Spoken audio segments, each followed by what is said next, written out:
Hello, St. Thomas. Greetings from the mountains of Tennessee, and you've just walked through Melissa's house. And this is one of our work sites this week with the organization ASP. And Sam is going to share with you, all know Sam. Sam's going to share with you the spiritual theme for this week that they have challenged us to hold in our hearts and our prayers as we do this good work for good folk. What do you got? So this week is all about shining Christ's light, and the theme verse is Matthew 5:16. In the same way, let your light shine before others, that they may see your good deeds and glorify your Father in heaven. Awesome. So we probably should tell them a little about the house. Yeah, just a little bit. A little bit. So what we know is the river over Sam's shoulder came up to about waist high where Alexis is standing holding the camera right now. So about camera height, so that height. And flooded out not only the foundation, but the first floor completely. What we learned was the homeowner doesn't live here. His daughter lived here with her children, a single mom raising her children.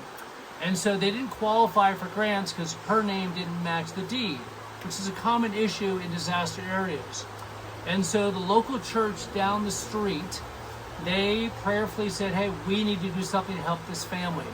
And so they stepped in, collaborating with the ASP, but without the grants and support that ASP is able to get for homeowners, and the church provided significant resources for this house. ASP said, hey, we'll provide with you a bunch of volunteers. So we're grateful to be here with 2 other groups this week. The story is, not only did the water come up and go down, but when a specialty group came in this spring, so 5 months after the flood, they raised up the house to fix the foundation, and the center of the house beams, support beams, all started to collapse. So much so that the toilet mounted broke in half. So it was pretty crazy, and they were in the house when it happened. So they've redone the foundation. You've seen they've redone a bunch of the house and the windows and the doors, and we're here to paint, other groups here to trim, and then the cabinets go in this week. More importantly, that church down the street, they've helped other families, completely inspiring stories of how they're helping families. This is a small church, smaller than St. Thomas, and yet they've gone out of their way to not only raise the funds to buy land for people, to provide the funds to rebuild for people, to coordinate volunteers and all the resources needed. So, Sam, when we were gathering this morning with all the other groups, 125 of us at the high school, outdoors, what was in your heart and mind as we started the workday? We drove up yesterday, so that's day 1 of mission. Today is first day of work. What was in your heart and mind before you got here? What was going on for you?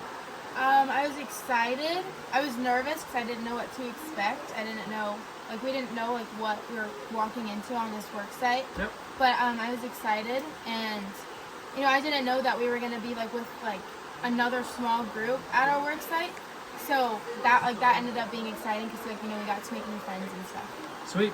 So St. Thomas, thank you for all your support. Thank you for financial support, but more important, thank you for all your prayers for our youth and the adult leaders on this trip. And we are trying to be the hands and feet of Christ this week, and we are carrying St. Thomas to bless this house and the other homes we're working at. And please pray for us because we continue to pray for you. God bless you, and may you come to see the light of Christ this week.